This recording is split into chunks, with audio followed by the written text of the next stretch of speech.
Hmm. Parental advisory. Parental advisory. Hide your kids. Tuck away the babies. Put earmuffs on them. Earplugs. Whatever you got to do. Because business is about to pick up. This is a straight up shoot. Period. Point blank. Yeah. Straight up shoot.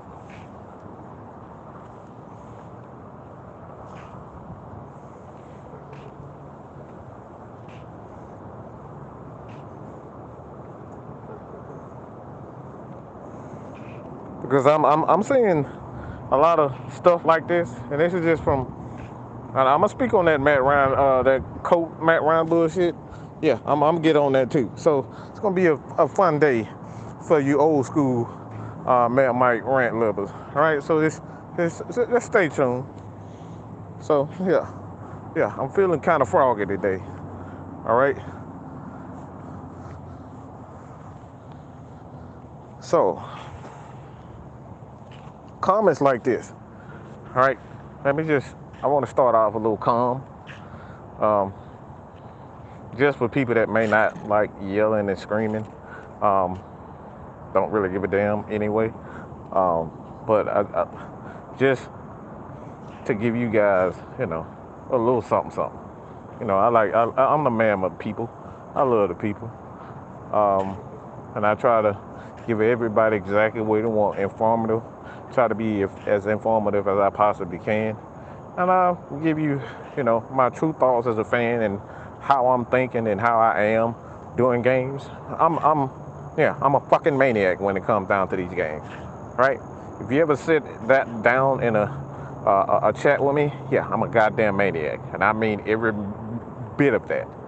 Uh, so I take great offense to anybody that says I don't give a fuck about this team, and I'm just saying things because I am, quote unquote, a part of the media, and I just want to be all positive and just look at sunshines and rainbows and you know drink lemonade under the sunshine and under the trees and put out a picnic blanket and cuddle with the girlfriend and cuddle with the wife and cuddle with the kids and we sit down and have Netflix, a Netflix and chill with no absolutely no absolutely no absolute no absolute absolute sex whatsoever.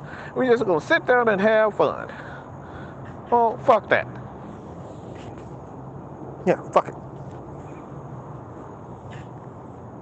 Ain't no fucking, and it ain't no damn Netflix and chill tonight. We about to get real, okay? Fuck that. So I want to read this, and this Africana Studies and Education. So again, this is a fair warning to anybody who doesn't care for, a bunch of vulgar language. Yeah, get the hell out right now. Just get the hell out. Just telling you right now. This is not the show for you. All right? We'll have a show tonight, which is Cooler Talks. That's for you. But if you want that real shit, no, a bunch of watered down nonsense, yeah, this ain't the time for you. So, it's all on the players. If it's all on the players, that means the players aren't prepared. The coach's job is to make sure the players are ready and prepared. Great coaches would not tolerate low football IQ players. Coach P's defensive playbook is from 1985. The game has changed since 1994. He has no current defensive scheme. Somebody who prides himself on scheme, this is the most disrespectful, idiotic, stupid shit I have ever heard in my fucking life. Okay? Again, as someone who studied scheme, this is the most stupid, idiotic take stupidest statement that anybody has ever stated. This is just pure ignorance. Like, well, come on, bro. Why even write this bullshit? It's just disrespectful to the history of the game. We up here all nuts. This man, Tom Brady, been in the league for 20 plus years, 20 fucking years. Over 20 years. He been playing football. His dick is so far down everybody's throat, and the media, fans. Why? Because of his experience, his knowledge, and his ability to understand scheme. Now, this guy's been in the game for 10 years, right? He ain't doing shit new. This is why this is exactly why this is an idiotic statement, and we've already, right? We've already brought people on shows so they can make their statement.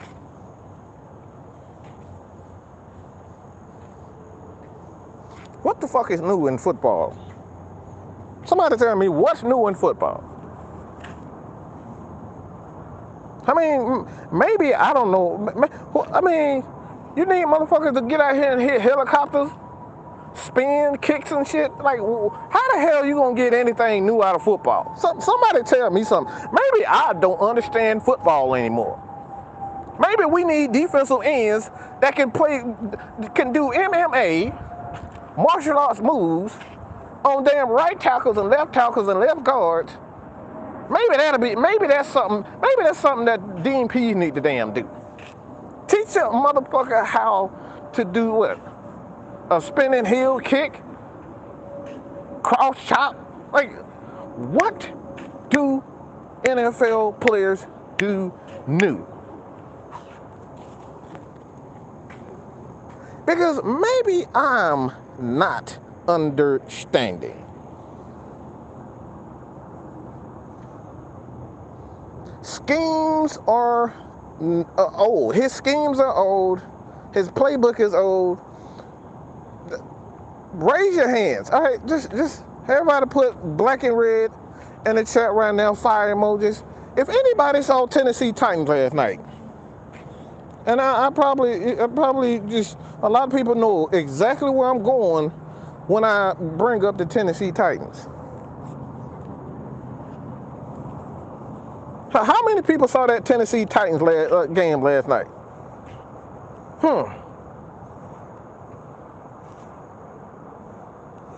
There's been the same scheme that got him a couple of Super Bowls. What is he talking about? A lot of people probably know where I'm going when I brought up the Tennessee Titans. Anybody know the head coach for that Tennessee Titans team? Anybody know that coach for the head coach for the Tennessee Titans? Anybody know that? Anybody know that guy? What's his name?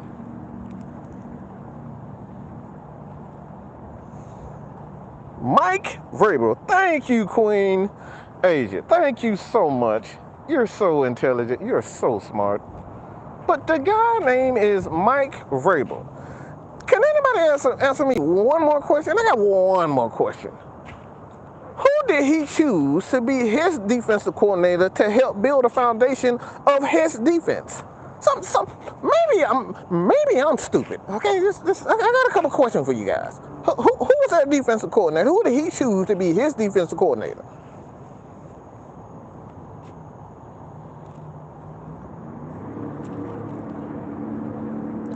Archangel. Oh my God, bro, you're so intelligent, man. Look, come on, man. Somebody send him $5 on the Cash App or something. This guy's just damn intelligent. But this dude is fucking brilliant. Dean P. Ding, ding, ding, ding, ding, ding, ding, ding, ding, ding. One more question. You ever heard of one of the greatest defensive coaches, greatest coaches of all time? His name is Bill Belichick. Does anybody know who he chose to be on his current Falcons team, to be his current one of his defensive coordinators to run his defense? Does anybody know his name?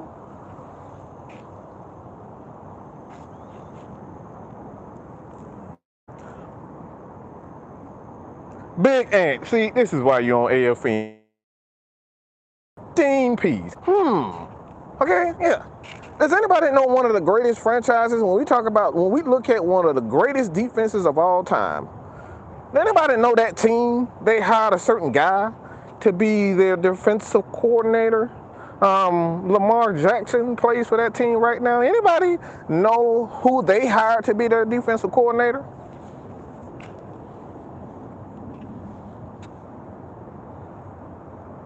Cindy. See, look, Cindy, that's what I'm talking about.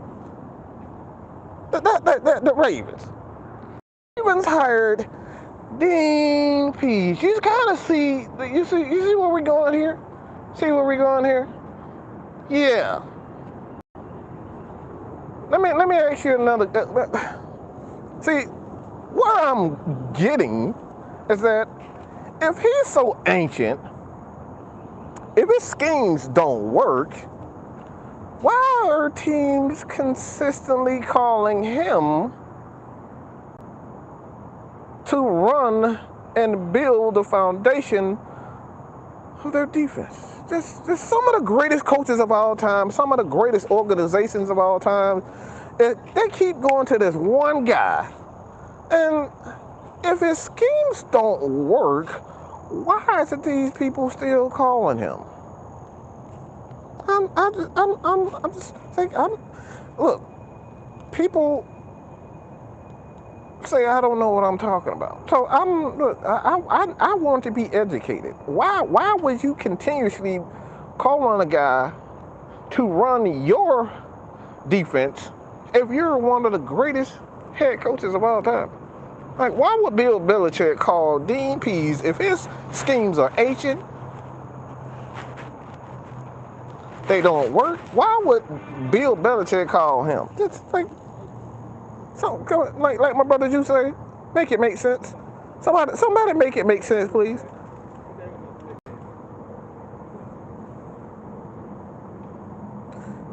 Dame DiBiase, because they know what he does works. Falcons therapist. Because most of these goofy spectators have the players move about the field instead of actually watching the game. So the reason why I want to highlight this question, this comment, is that Mike Sports, Atlanta Falcons Nation, you can track my, you can ask around. You can ask about me. You can ask about me. You can ask about me.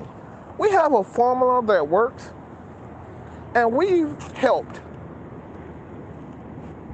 okay? Given extremely great advice to almost every single Falcons content creator that you see on YouTube. Yeah. At one point in time, they was affiliated with Mad Mike. They was affiliated with Atlanta Falcons Nation. At some point, they were on our shows and with our group. Going back to my days with Lieutenant Dan. Why am I bringing that up? It's because I know what works, I know talent, and I know how to bring it out of people. That's why people come to Atlanta Falcons Nation. That's why people want to be a part of Atlanta Falcons Nation. Not because I don't know what the hell I'm talking about.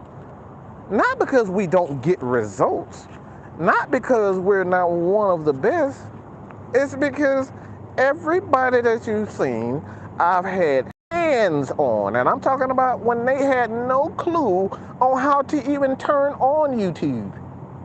Yeah. Matt Mike and Atlanta Falcons Nation have been one of the best in bringing out the best of everyone. So I've had everybody that you see, most of these guys, most of them, not all, most of them, I had an opportunity to learn from not only myself, but everybody who's affiliated with us, because we have a system in place that's going to help you get monetized, to help you build a brand. And from that point on, you do your thing. But we have a formula that absolutely works.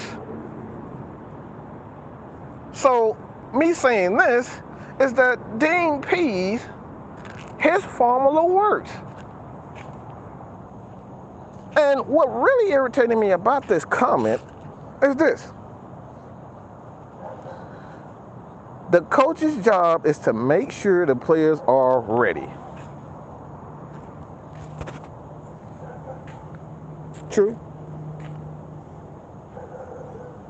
Ready and prepared. The coach's job is to say you're ready and prepared. And if it's all on the player, that means the players aren't being prepared. This is exactly what we talked about on the post-game show.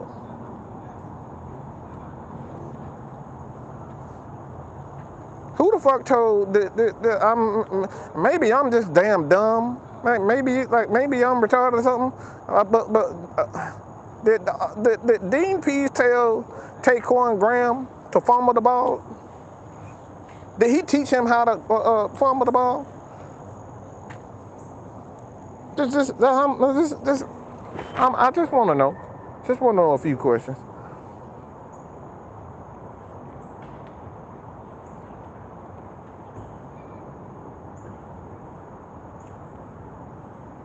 You know what I'm saying? Terry, how you doing, man? Noah, how you doing? Fred, how you doing? But did Arthur Blank, maybe, like, I'm sure a lot of you guys have been to training camp, open practices. Am I correct when I say these guys have multiple coaches on the field teaching them the proper fundamentals?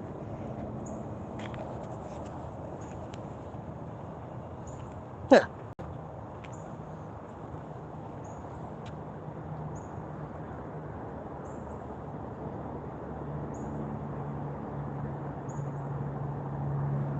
Yeah. So I'm confused when they talk about the coaches, because the players out here doing goofy shit decides he want to look at three guys.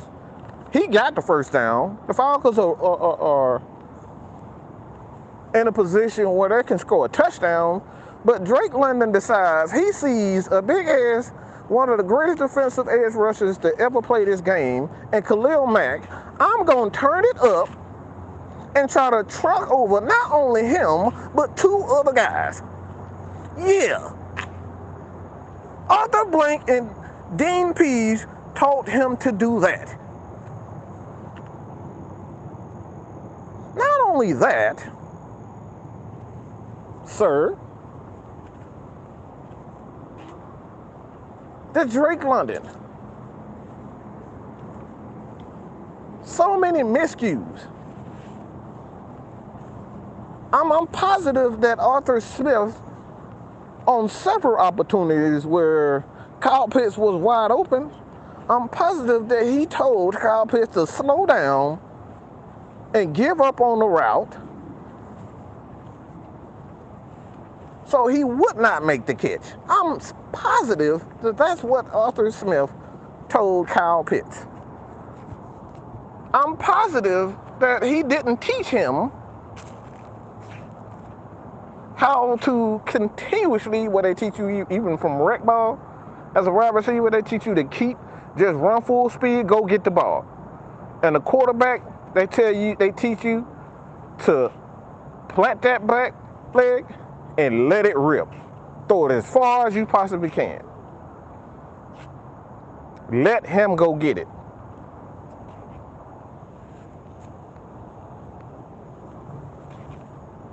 So what am I getting at here is Just shut the fuck up with the bullshit.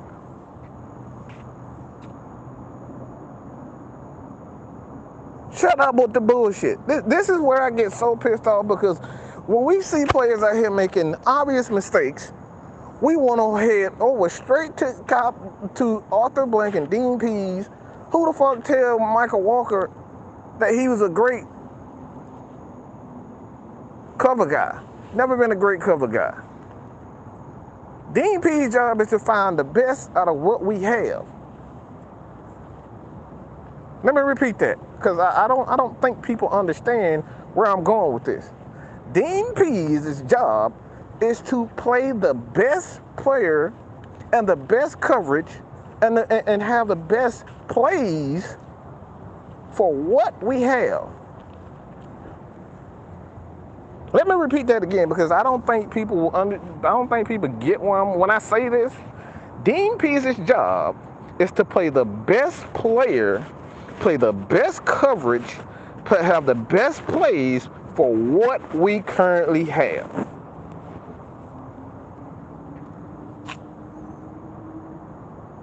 Now, let me know if you guys understand that statement.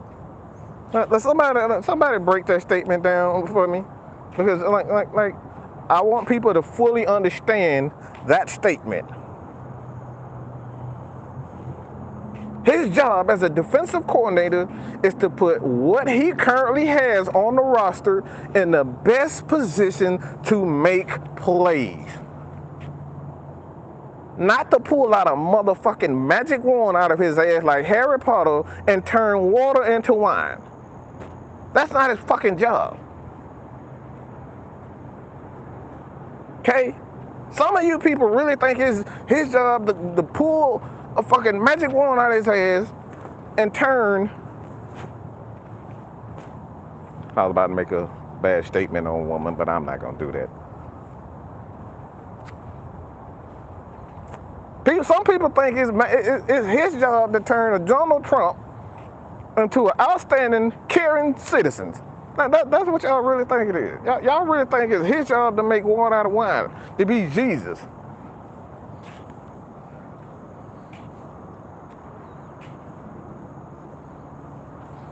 Some of you people think it's his job to shrink Cherokee the ass's ass. Y'all think, you really think it's his job to make some of the worst players or average players Pro Bowlers?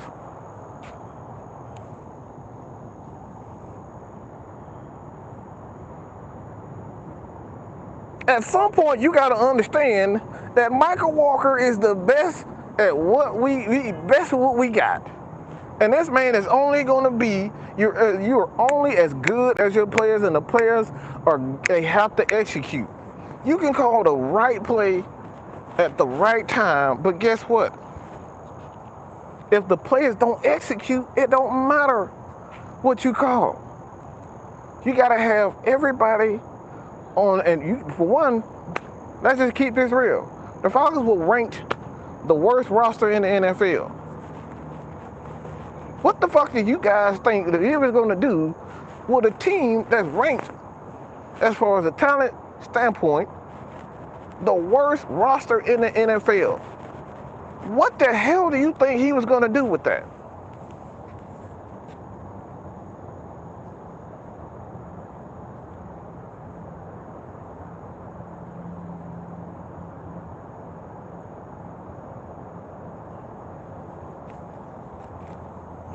Isaiah Oliver is a perfect example of Dean Pease defense. Yeah. Told you about that? Yeah. Matt Mike told you about that one too. You put Isaiah Oliver in the defense where he maximizes his talent and put him in a position where he can succeed, you're going to get a better player. But it's up to the coach to figure out what that player does well, which takes time. Figure out what that player does well and put him in a position to do what he does best. Let's use this for example. Troy Anderson. Anybody look at Troy Anderson? Right now, he hasn't come to grips to totally understand what the Falcons need in this particular scheme. So what the Atlanta Falcons is doing, what Dean Pease is doing, he's taking his ability away to think and say, go be an athlete. Go rush the passer. Blitz. Go on special teams and block punts. These are the things that he's asking them doing. He's taking the thinking away from him.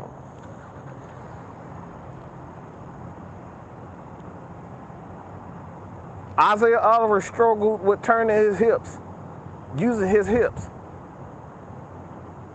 But what he's great at, he's a great open field tackler. He got great ball skills, and he's a heck of an athlete. So you put him in a slot where he doesn't have to do any, the turning of the hips. And guess what he can do? Do what he did, and that's go tackle, be physical, and get after the ball. This is what the defensive coordinator's job is. This is what the coach's job is to figure out what the players do well. You can't figure out what a player does well if he doesn't have what? Anybody want to answer that question for me? A coach cannot figure out what a player does well if he's not what?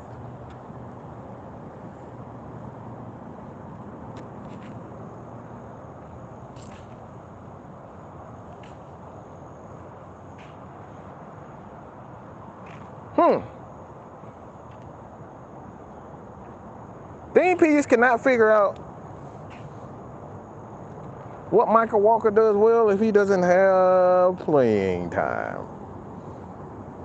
If he's not on the field actually making plays, and you don't have the front four to figure out, all right, in order for me to see what our linebackers can do, if let's just say, for instance, all right,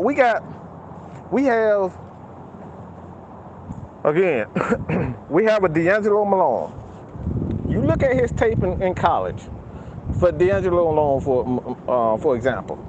He's not a guy that's great he doesn't have great hips. So he's not one of those guys that they can, change direction quickly.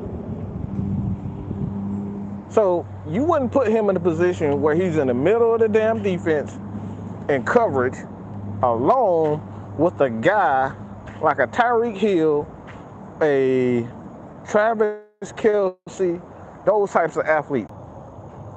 Sorry about that shit.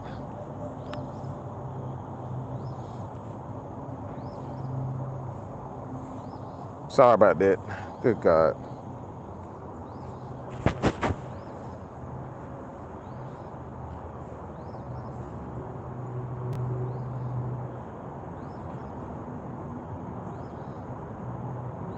Sorry about that. I don't know what the hell just happened.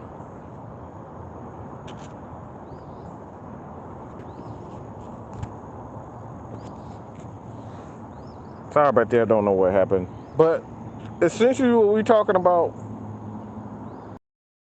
with the players is that when you put players in position like a Michael Walker who does one thing well,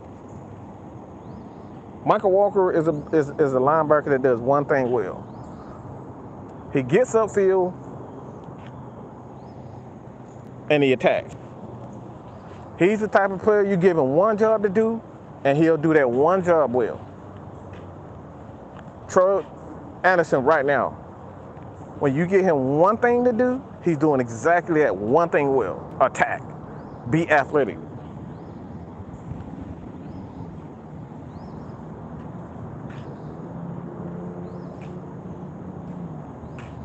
Troy Anderson does one thing well right now. He does well. What he's doing with his player right now, figuring out what they do well and try to implement that during the course of a game. See, the Falcons' problem right now is they don't have players like a Grady Jarrett who can do not only rush the passer, but he's good at stopping the run. Taquan Graham is slowly becoming a guy that you can put in and run and pass situations. So the more players that the Falcons have that can do multiple things, guess what? These players are going to play more. But if you got Michael Walker who has to come out on third down because he ain't covered, guess what? Teams are going to figure that type of stuff out. Teams are going to figure out if your player can only do one thing well. When Devontae Freeman lost his ability to be physical, guess what? His position went down. When teams figured out that Devontae Freeman couldn't pass protect, what happened, Falcons fans?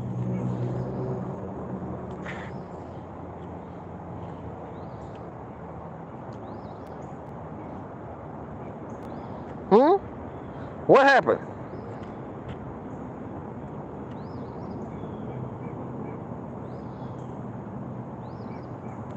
Just want to know. Just want you guys, I want to know what you guys think. What happened when teams figured out that Devontae Freeman was a poor pass protector?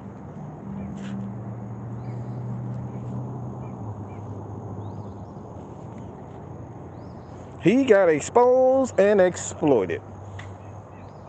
They just sent the house. Every time Devontae Freeman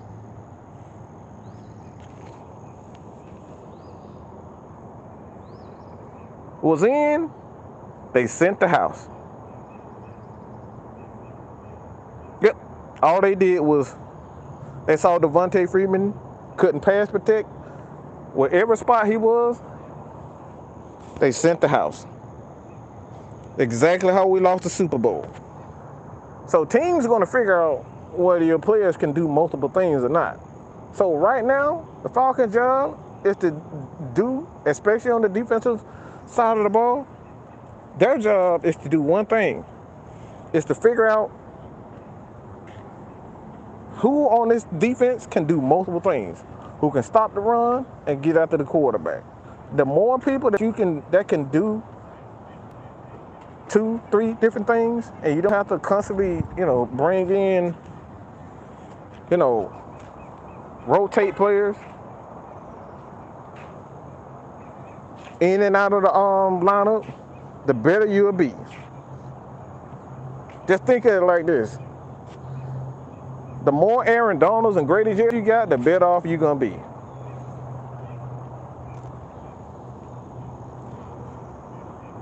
And that's the problem right now.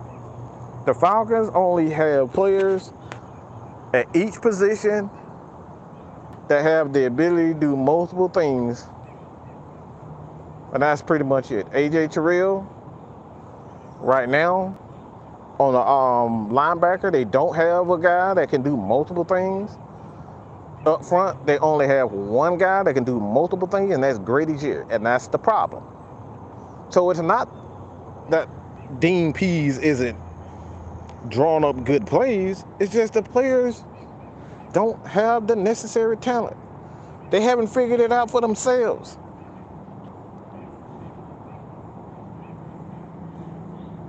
This is what other channels don't do. They don't tell you these types of things.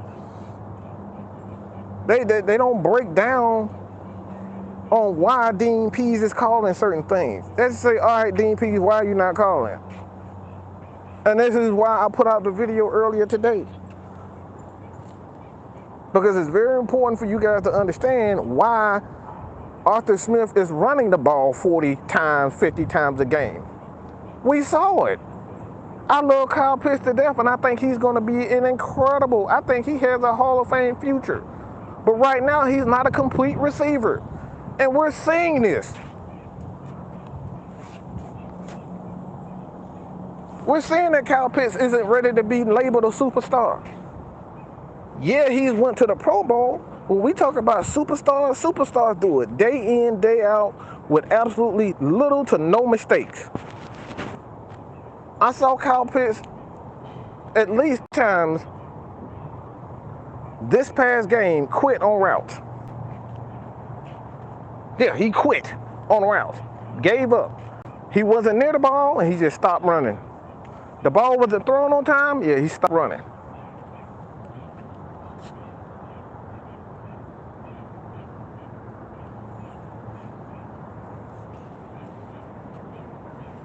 But this is what happens when players don't have the experience. This is another reason why. It's vital for guys like, and this is why I say this guy, or guys, I'm gonna just say this, I'm gonna just keep it up. I'm just keep it real right here. Julio Jones and Calvin Ridley fucked this franchise up.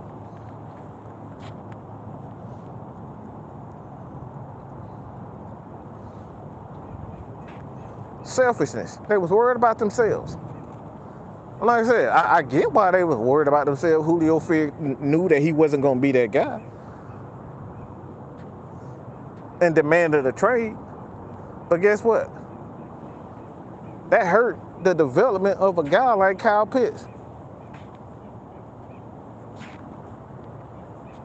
Calvin Ridley hurt the development of this franchise. Why? Because he went out and did some selfish shit, did some dumb shit, and bet on the game. Something that every player played any game professionally.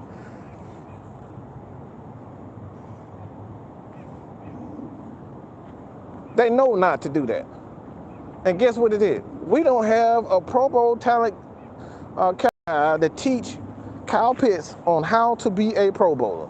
So he has to rely on guys like Travis Kelce to teach him how to be a complete player, a player that's actually done it. It's one thing to get it in the off season, talking to a guy like Travis Kelce, but when he's there in the locker room, on the field with you, that can guide you through certain situations and sit down and look at the plays during the course of a game, that's much more valuable.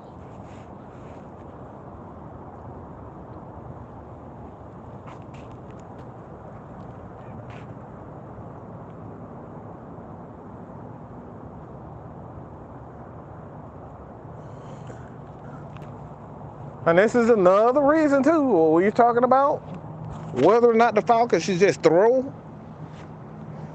Desmond Ridder. We saw last night, this dude couldn't even check the ball down consistently. And Malik Willis, they threw this guy out there and he looked like absolute horror. Look, Tennessee could have easily ran away with that game just by completing a couple of passes. But they couldn't even do that.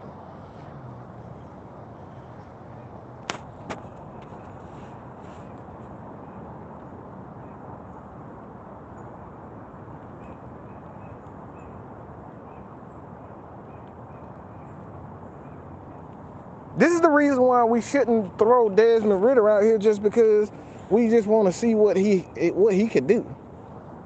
Make sure this kid understands his job as a quarterback first before we just throw him out there and say, all right, go eat.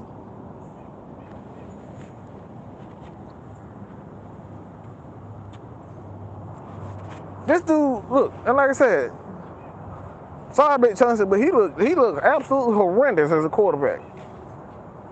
He didn't know when to run, to use his legs. He didn't know when to throw the ball. He didn't know when to check down. He didn't know when to get rid of the ball. I wasn't impressed with his ability to kind of, command the offense. So, like, I know he got the intelligence to actually run an offense. I was impressed with that. And checking in and out of plays, that's something, they can build on in Tennessee. But as a quarterback, he's absolute ass.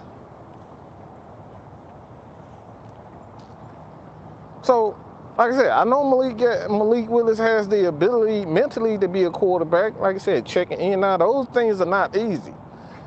So he's up to speed as far as that concerned. But these are the things we're talking about with the game.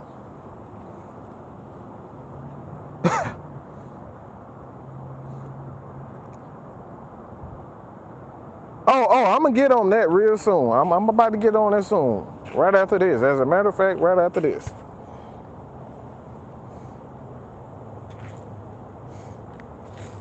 I'm glad you pro. But as soon as, see, those are the things, I'm going to just give you the four things from quarterback has to learn before he's ready to even play the position. One thing you got to see as a quarterback is the lack of thinking. He processes information, he sees it, he gets rid of it. He makes a decision. This is what I was talking about with Marcus Mariota earlier this year. Well, a couple of weeks ago. We tried to figure out why he was hesitating, why he was holding on to the ball. And we kind of figured it out now that a lot of the wide receivers on this team are just not very, they're not very good right now. They're still learning. So that was one of the reasons why he was holding on to the ball. So if a quarterback can process information fast and get rid of the ball, he see an open target, get rid of it, let it rip. The second thing that a quarterback has to understand, you got to look for and see if he's ready, is panic under pressure, cool under pressure. It's 3rd and 21, 3rd and 12. I just say 3rd and 12. The crowd is roaring. You see the quarterback, he's able to look at wide receiver, running back, offensive line, and convey the message quick. He processes the information, he sees it, and he's able to process the information, give it out in under, 10 seconds. Because you got about 12 seconds to get the information, read it, read the defense, make the adjustments, and in 10 seconds. If your quarterback cannot process information in under 12 seconds, then he's not ready to be. This is why you see in the preseason, Arthur Smith was so mad at Desmond Ridder because guess what? Several times when he was trying to process the information, he did it way too slow and ended up having to delay a game. 5-yard penalty. Third thing from a quarterback is cool under pressure. When he's getting hit, and constantly getting hit, but he still stands in there, let it rip. He isn't gun shy and he's just letting it rip. That's when you know your quarterback is ready to be a starter. Even when he gets hit, even when the crowd is yelling, even when he throws an interception, even when he's gotten sacked 4 or 5 times, he's standing in that pocket and letting it rip. And the fourth, and this is just a bonus, you can look at him and look into his eyes and you can see the confidence. One thing about being a quarterback, you can say all the good things, you can say this and say that, but the body language and his eyes say everything. You know when a quarterback doesn't have the confidence. That's when you know you got a quarterback. When he can look at him, his play on the field, his body language, how he's commanding the huddle. He can look at a player and say, shut the fuck up, this is my team. Or he can say like Matt Ryan did to Tony Gonzalez, don't fuck around, get to the spot, I'm gonna give it to you. These are the things that you see from a quarterback that is very important. So until you see that from quarterbacks, don't rush them out on the field. So you might want to rewind this, but those are the 4 things that you look for in quarterbacks that lets you know that he's ready to be a starter. If he can't do those 4 things, do not ruin this kid's career. We've seen it time and time again. Josh Rosen was a good quarterback in college until he got to Arizona, and they just killed this dude. They threw him out here and say, all right, let's go throw 40 passes a We don't have a running game. We don't have a offensive line. You just go out there and be a quarterback. Killed his career.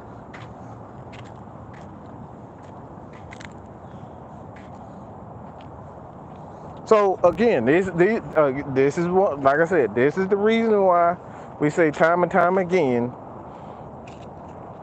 don't just throw guys out there just because you want to see them. You kill more careers. Coaches have killed more players' careers rushing them out there because your job is on the line and you under pressure. Kill their careers. But let's get to this Matt Ryan Indianapolis Colts situation. First of all, I want to say this. I know a lot of people say to themselves, and you know, the Colts organization or the fans, and look, they did this to players. I get it. They booed this man, you know. They booed players because they were injured and all this type of stuff. So they deserve certain things. Like that, look, that very well may be the case. But I'm gonna tell you this. The biggest problem with their organization is not the fans, it's not the players, it's the guy upstairs who's looking down, high on crack, high on ecstasy, high on them painkillers he be choking down every day. That's the biggest problem. What's wrong with the Colts? That piece of shit of an owner, Jim Irsay, and he's a crackhead. I meant everything I said. Until that crackhead loses his team, the Colts will never be worth a damn ever again.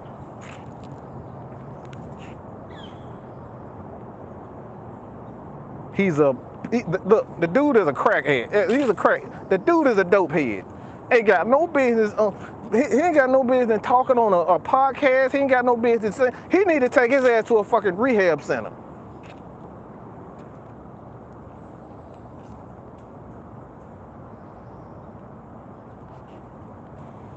One of the best defenses in the league right now. And you just decide in game 6, nah, I don't want to play no more. Let's wait. Let's play for 2023.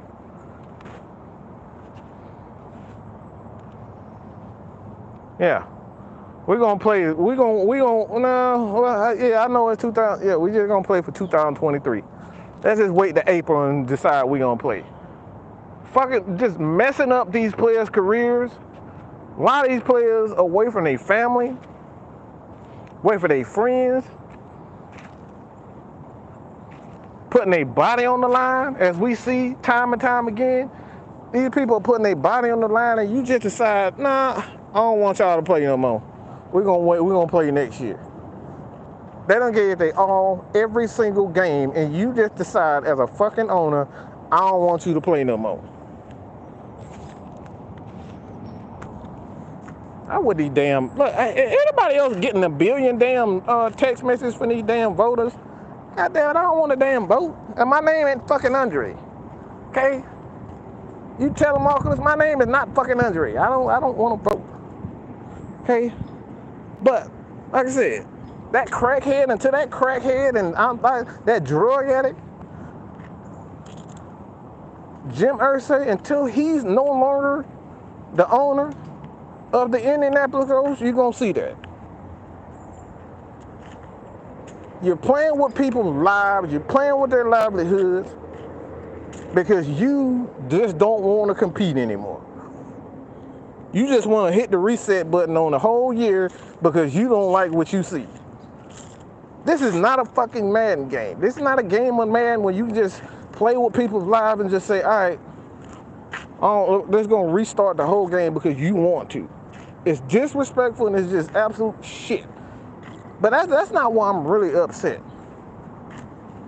This is where I'm really upset. This is where I'm really upset.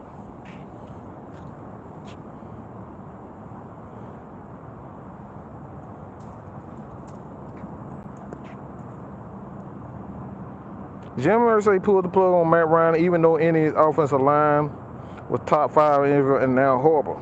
Well, and see, that's why this is where I'm upset. This is where I'm upset. The same problem that we had here in Atlanta is what's plaguing the NFL right now.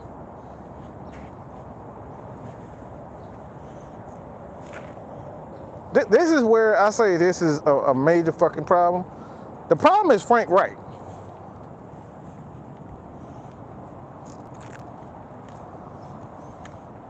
He's so worried about his reputation and being a good old boy, doing what Master says.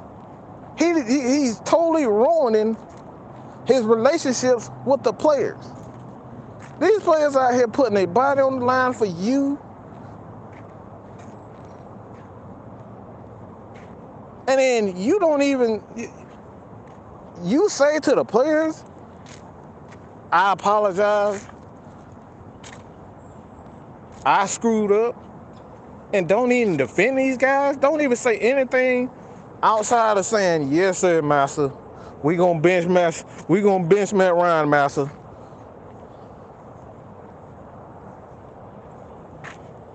Just doing what the master says. Master says we not gonna play no more. Frank Reich said, yes sir. Frank Reich should be disgusted and should never ever be held in charge of a team ever again.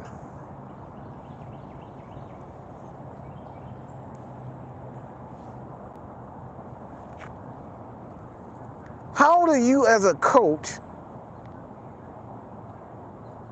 bring in one of the greatest quarterbacks and a lot of talent on that team? Bring in one of the greatest quarterbacks of all time and just decide we're not going to be a balanced team anymore.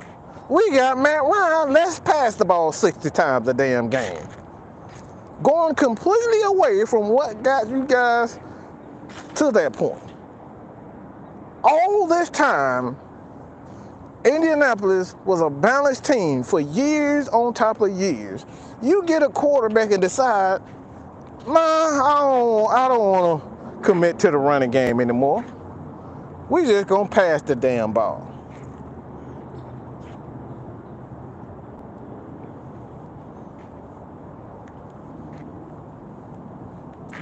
It's not the offensive line. I think the Falcons have already proven that it's not the offensive line issue.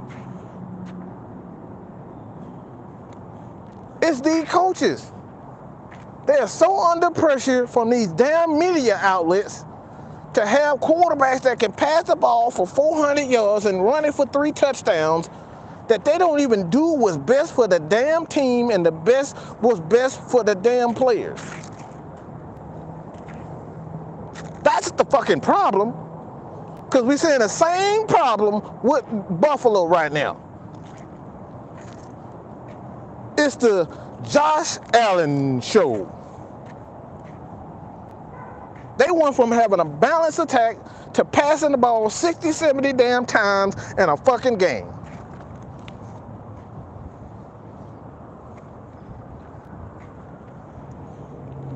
Why? Because all these coaches and these organizations so they are under pressure by these media outlets to put guys at the forefront and in front of the camera so they can get all the damn, get all the marketing money, get all the commercials, and be like Aaron Rodgers with the Aflac. Look, all this bullshit. That's what they're competing for. That's why they want quarterbacks to be, to pass the ball 50 times a damn game. That's why they are no longer teaching and preaching balance. As soon as a quarterback started getting, a name for himself, they abandon the run and they start passing the ball 60, 50 times. That's what's wrong with Josh Allen. And I've said it time and time again, Josh Allen will not make it past year 8. Mark my words. if they don't change the way that they call plays in Buffalo, he's going to have a career similar to Mike Vick. He's going to last about 7 years because no player can withstand that amount of hits on their body. Nobody.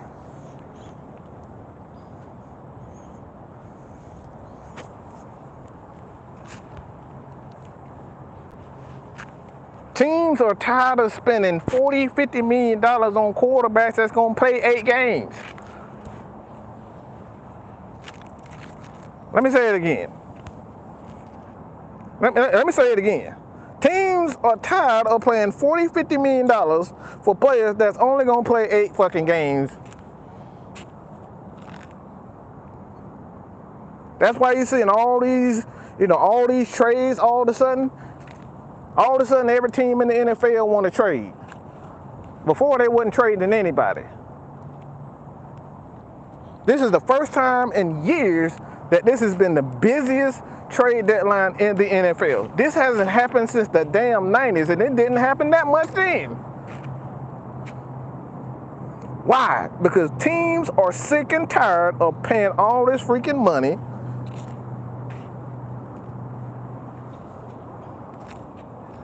Mike Vick, look, I know he's trying to be funny and but Mike Vick, he got hurt his second year. Yeah. Because all he did was run the ball. Anytime teams, when defense know you're going to do one thing, they can start adjusting. So even before the jail time, Mike Vick was breaking legs and ankles and yeah. Everybody, that's another thing. That type of playing style comes with a pay. It definitely comes with a punishment.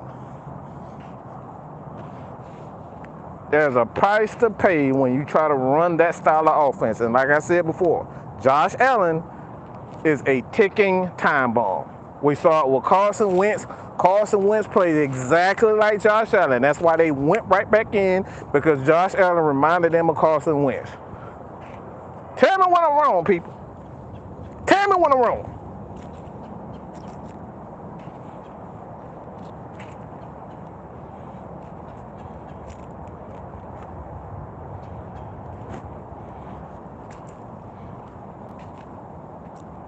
So that's like I said, that's the problem. And what the hell is going on? No, I don't care about no Donald Trump, do you? Jesus Christ.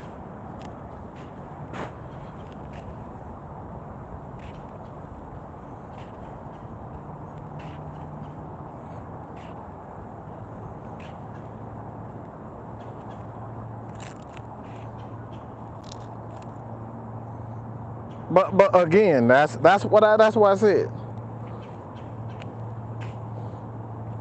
But why I'm bringing up the Indianapolis Colts is because these offensive linemen are not as bad as people are as bad as they playing.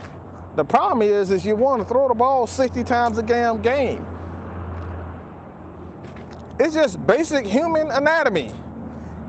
Chances are, if your big fat ass is 6'6", 330 pounds, chances are you're not going to be able to go backwards real fast and be effective at it. I can't put it no simpler than what it is. Y'all want big fat ass 6'6", 340 pound players to keep going backwards 60 times a game, and to do it effectively against guys that are 6'5", can run a 4.3 at defensive end. And you want them to do that effectively?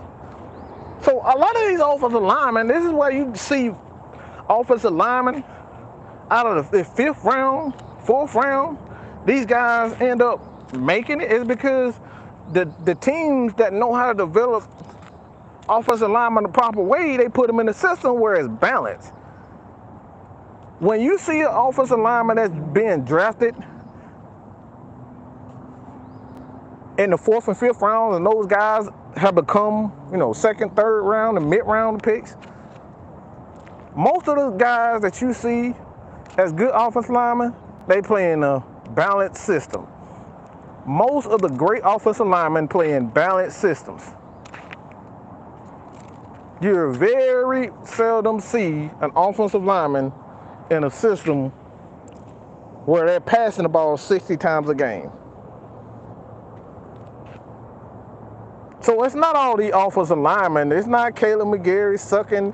We seen it with Caleb McGarry. Everybody said he was a bum and he needed to be gone. Look, he done resurrected his career magically. Why? Because the Falcons decided to run the damn ball.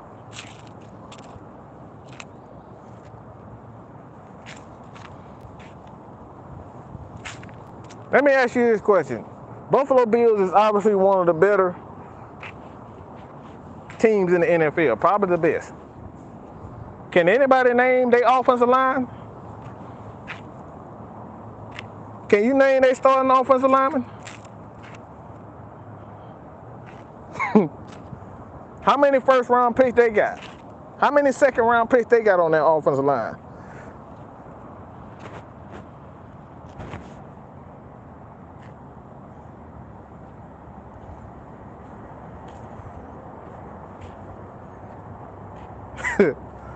And Tyra Moody, nope. In my opinion, Coach P doesn't have the talent. RC Plain says he don't know. Zero. Don't nobody know. Like I said, just name 2 offensive players, offensive linemen for that team, right off the rip. Can anybody do that?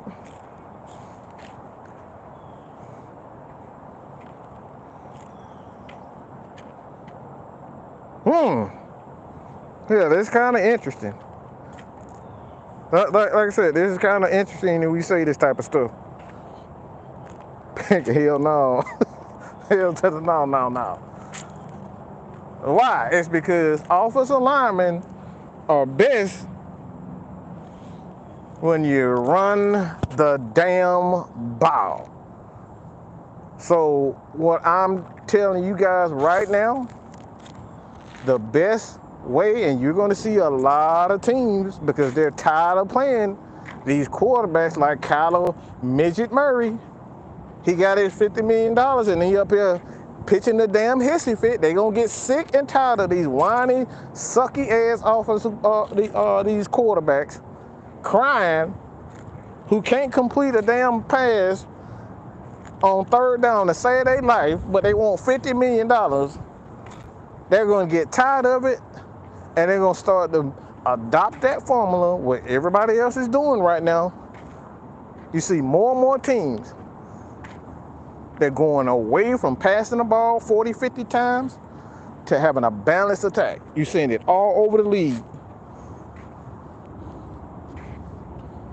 What the Chicago Bears did? Well, they thought that Justin Fields was a quarterback. Yeah, they thought he was a quarterback. They said, look, this dude can't fucking throw the ball. Let's not even pretend that this dude is a quarterback. He can't throw the ball for shit. Justin Fields can't throw the ball for a damn thing. He can't, look, to save his own life, he can't even complete a damn pass. An important pass. So what they did? They said, all right, go beat Michael Vick. And he went out and broke Michael Vick's single game record, or tied it out. I'm not exactly sure, but I think he broke it. 178 yards rushing. They said, the hell with this. Just run, nigga. Let's just keep it real. I hate to use that word, but that just said run, nigga. You can't throw the ball worth for shit. Let's not even pretend. Nigga, stop trying to throw it and just run the damn ball. And let's play some defense. Until we get a coach here who can teach you how to be a quarterback. That's what they say. And maybe, hopefully, he can develop some type of chemistry with Chase Claypool, who's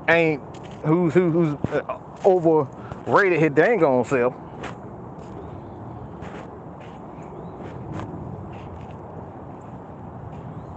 So These are the things we talk about. Running the ball is what's going to save and give you opportunity to build the team the proper way and develop your players. Balance. Gotta have balance, people. It's not a coincidence the Falcons went to a Super Bowl in 1998 when they focused on running the ball and playing defense. It's no coincidence they brought in one of the best running game coordinators this game has ever seen, and Kyle Shanahan in 2015, and in 2016 they went to the Super Bowl. There's no coincidence. That offensive line had Chris fucking Chester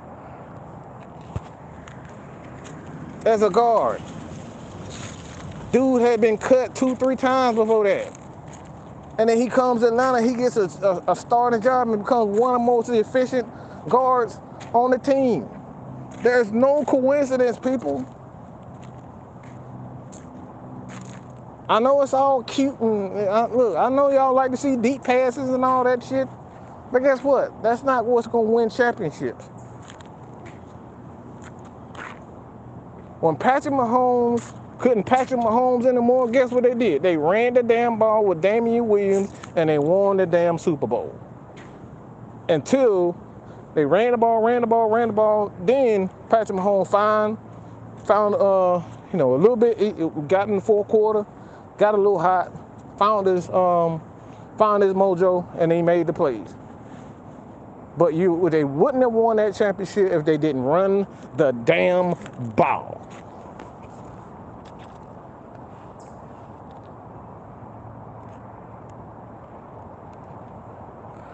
Deion Dawkins, second round pick. Spencer Brown, third round pick. Both of those are their tackles. Thank you, Tony. So you don't need, these are mid-round picks. These are mid-round picks that they have at offensive line. And those are the highest. But they focused on running the ball and having balance. So you focus on balance, you can develop the offensive lineman the proper way. But you got to be able to protect quarterbacks. We seen it time and time again. Look, let's just keep it real. What he's trying to do, as far as Jim Irsay, he know he got 3 quarterbacks that he has the potential to bring in as a franchise quarterback. Bryce Young, C.J. Stroud, and the Wise, I think his name Anthony something. I forget his name. But those are 3 quarterbacks that had the potential to be first-round picks next year. So what he's trying to do is seeing what Matt Ryan, who's a pocket quarterback, how good is our offensive line with a pocket quarterback versus a mobile quarterback? That's the real reason why they dropped Matt Ryan.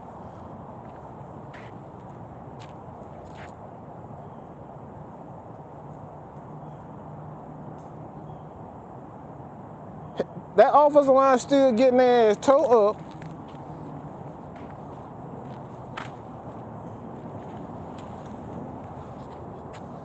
With Sam Ellinger, who's a mobile quarterback who can move around, the dude got sacked 7 times. The dude got sacked 7 times. And this is a mobile quarterback. So what are we trying to say? It doesn't matter. If you're not committed to the run and you don't properly develop and put these offensive linemen in a position where they have confidence and commit to the run, you're not going to develop the offensive line and the team the proper way. This is the reason why he's running the ball 40, 50 times, because he's trying to build up the confidence of this offensive line. A confident offensive line is going to make you a Super Bowl contender. You heard every word I said. I did not stutter. A confident offensive line is going to turn your team into a Super Bowl contender.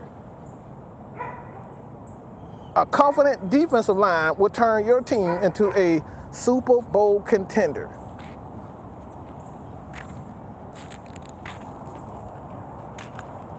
So you got to commit to the run. You got to commit to developing these big guys the proper way. Everything begins in the trenches. It begins and ends in the trenches.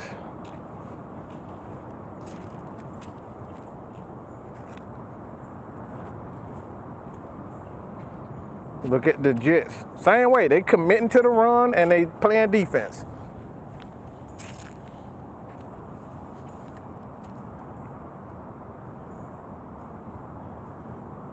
So when it all comes down to,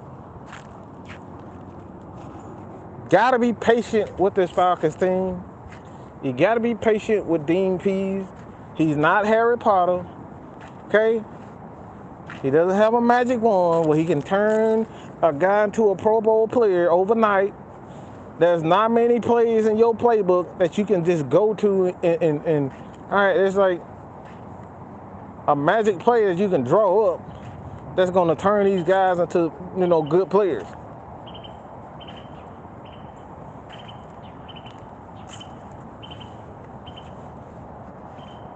And sometimes the players are just average. Let's just keep it real. Some players are just average.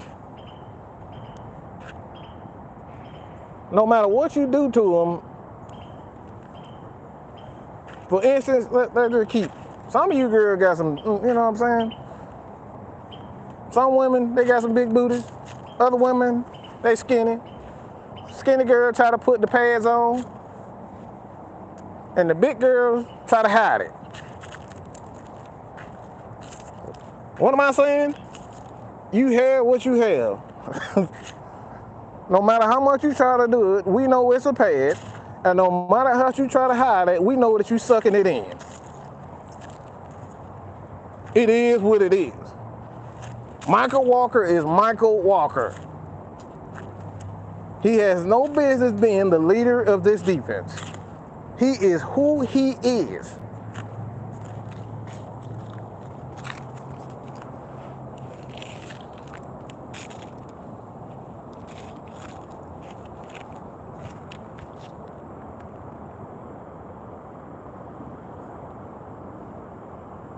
Bobby Turner was a running back coach under Mike Shanahan in the 90s. Terrell Davis, one is Atlantis Gary, John Sinclair. And like I said, I'm gonna go in tonight too about Tyler Algier, man. I really want to speak on him. That kid is something. I love that kid.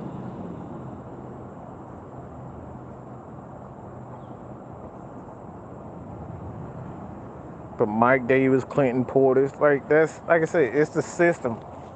You commit to running the game, running the ball, you're going to develop players the proper way. You're going to develop your passing game. You're going to develop the offensive line. You're going to develop running backs. But you have to commit to the game. You got to run the damn ball.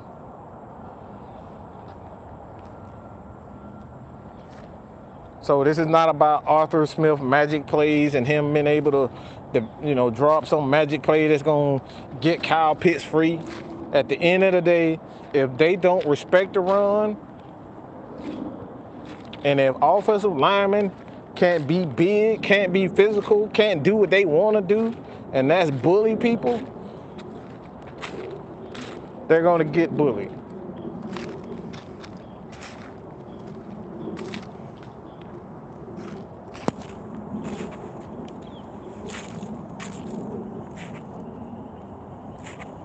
So let's just chill, people.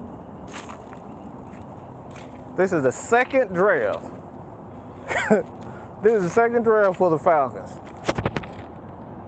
Second year for Arthur Smith. Give this man a second year for Dean Pease. Give these dudes more than 2 years. The Hawks didn't even build a team in 2 years. I think this is like the 5th year for the Hawks and Trae Young. About 4th or 5th year right now with the Hawks and Trae Young. It takes time, people.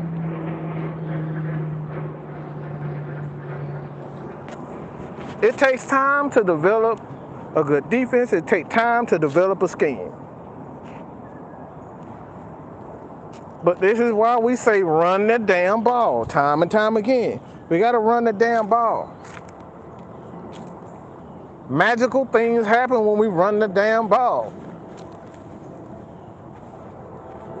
But our players are going to make. We're going to see stuff like that from Drake. London trying to do too much. Trying to make plays. We're going to see guys like Taquan Graham fumbling ball, you know. We're going to see these guys make mistakes. I'm not upset with the mistakes. We're going to learn from it. We're going to get better. I'd rather have a guy going out trying to make plays than somebody that's not even trying to make a play. Just sitting on the bench pouting. Talking about trade me, trade me, trade me. I'd rather have a guy going out of his way to try to make plays than someone that's just sitting on the damn bench crying because he's not getting enough passes. Earn it.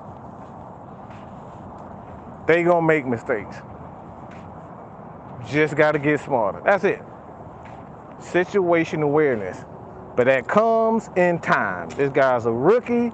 This guy's a second year is you know, as a defender and Taquan Graham. These guys are going to get better, and you seeing these guys slowly improve. But like at the end, like I said, at the end of the day, it's fine. Just gotta be patient. These guys are already tied for first place in the South. The sky is the limit. These guys are going to get better. They're getting better as we speak. But we need more talent. So with that being said, you guys check us out tonight for Cooler Talks. 6-man K-Style. We might have, you know, a person or two on. Don't know. But we're going to speak on it. We're going to speak on, like I said, I want to talk about Tyler Algier. I really want to highlight him in this running game for the Atlanta Falcons. So you guys continue to support us, man. If you haven't already, hit that subscribe button. Please hit that subscribe button. It truly matters, okay? It really does matter. It helps us put more into this channel. And like I said, if it wasn't for people like Delilah and everybody who's ever put a buck into this channel, Atlanta Falcons Nation, Jew Talk Sports, 6-man K-Styles, hey, $1 means the world. Trust me. $1. If you only got $1 to give, we truly appreciate it. Because what we doing over here, we trying to represent the real Falcons fans. One of the things that we live by and we die by it over here. It's easy to be negative. It's easy to sit up here and cry and bitch and moan and complain and tell you how terrible and tell the whole world how bad Dean Pease sucks and how this guy sucks and this guy. Look, let's talk about how we're going to make it better. Not everybody want to tell you about how we're going to make it better, how we can improve it. The positive things out of a horrendous loss yesterday. We still had a load of opportunities and positive things that happened. Tyler Algier growing. You look at the left guard before he got injured. Matt Hennessy played well. He looked good. He looked good. But like I said, it's easy to focus on the negative stuff. That's easy. Controversy creates cash, and we all know that. But positivity is not what everybody wants. So with that being said, you gotta continue to support your boy. Hit that subscribe button. I'm out of here, baby. Peace.